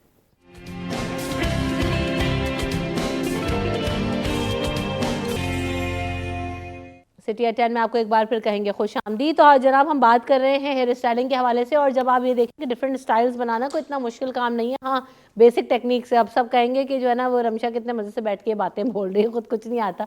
तो हेयर स्टाइलिंग में मुझे ऐसा लगता है कि बहुत ही मुश्किल है, हैंडल नहीं होंगे बाल। लेकिन सुबह क्या टिप है, किस तरह से ना इनको मैनेज किया जाता है? देखिए अभी वही हेयर से मैंने, अब आप बना रही है वो स्टे किए हुए, हम लोग बना के जाएंगे वो पूरे दब जाते हैं। नहीं देखिए बहुत ईजी है, ज़रा हाथ सेट करने की बात है। आप थोड़ा सा हाथ चलाएंगे तो आपका हाथ सेट हो जाएगा, और रेगुलर जब आप करते रहेंगे तो आपका हाथ जो है ये देखिए मैं बिल्कुल सिंपल, जैसे 3 बल्कि चुटियाँ अम्मियाँ घरों में बांधती हैं ना, ये बस मैंने वही चोटी स्टार्ट की है। ये देखें, अब मैं यहाँ से इसमें लेयर्स लेती जा रही हूँ साथ में। और आजकल तो ये ब्राइड्स को भी बहुत इन है, यही सब करके ब्राइड्स को। हाँ, पहले ब्राइड्स के हेयर स्टाइल्स घर जाके उनको खोलने के लिए 3 लोग चाहिए होते थे कि हेयर स्टाइल्स खोले, लेकिन अब शुक्र है कि ऐसे होते हैं कि आप फौरी तौर पर कॉम करें और निकल जाता है। हाँ, ये देखें सिंपल, हमारी सिंपल चोटी में बस थोड़े से हमने ये लिए और ये मैं पिन कर दूंगी। अच्छा, अगर अच्छा देखें, इसी को अगर हम चाहें ना तो ये देखें, अभी तो ये आपको यहाँ से बालों के साथ चोटी दिख रही है, अगर मैं इसको जरा सा ये ट्विस्ट कर दूंगी तो ये ट्विस्ट टाइप का हो जाएगा, तो ये ट्विस्ट बन जाएगा। और ये जो एक लाइंस का ट्रेंड चल रहा है ना, फिर हम और बारीक लेंगे। तो देखिए ये ब्राइडल्स के लिए भी वो इस तरीके से उठा देते हैं और हेयर स्प्रे कर दें तो सेट हो जाएगा, सेट हो जाएगा, बिल्कुल सेट हो जाएगा। लेकिन मैं फिलहाल तो इसको चोटी वाला लुक ही रख रही हूँ। सही सही। तो अभी मैं इसको यहाँ से फिक्स कर दूंगी। ये मैं वो बता रही हूँ। अच्छा, ये छोटी बच्चियां हो, बड़ी लड़कियां हो, ये सबके ऊपर ये स्टाइल जो है ना वो सूट करता है, सब पे करेगा बिल्कुल। तो ये अच्छा, शादियों में भी लोग ज्यादातर ये बनाए हुए होते हैं ना, टीका वीका लगाते हैं, इस पे लग जाता है, आराम से सेट हो माइयों जाता है, में बना लें आप जाके। यही और बहुत आसानी से हो जाएगा। ये माइयों में भी लग जाएगा, ब्राइड्स के भी बना सकते हैं। वही 3 बल की चोटी है बस, और सिंपल यहाँ से एक लेयर चुटिया के साथ हमने लेते जाना है।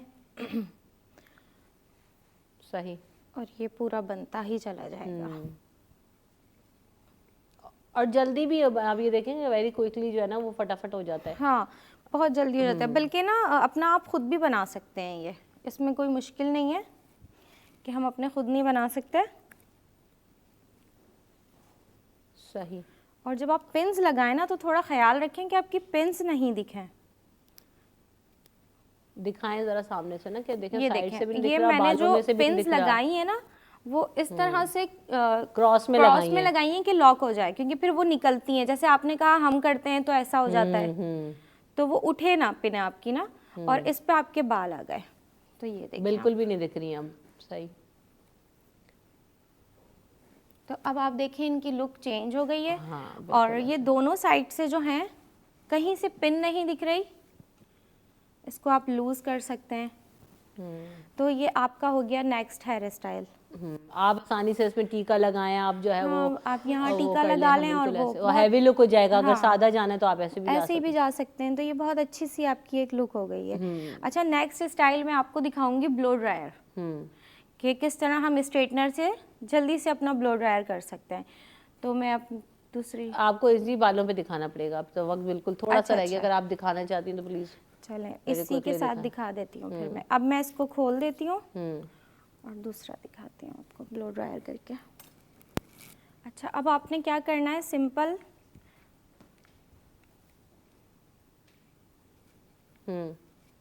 अपने हेयर्स को बिल्कुल लूज स्ट्रेटनर करते में जो है ना वो पार्टीशन बहुत मैटर करता है, कि सही तो चंक्स अच्छा आप देखें अभी लें। टाइम कम है और जल्दी से जो हम कर रहे हैं वो पार्टीशन से ही किया है। सही। ठीक है, क्योंकि मैंने यहाँ से इस तरह लिया है पार्टीशन।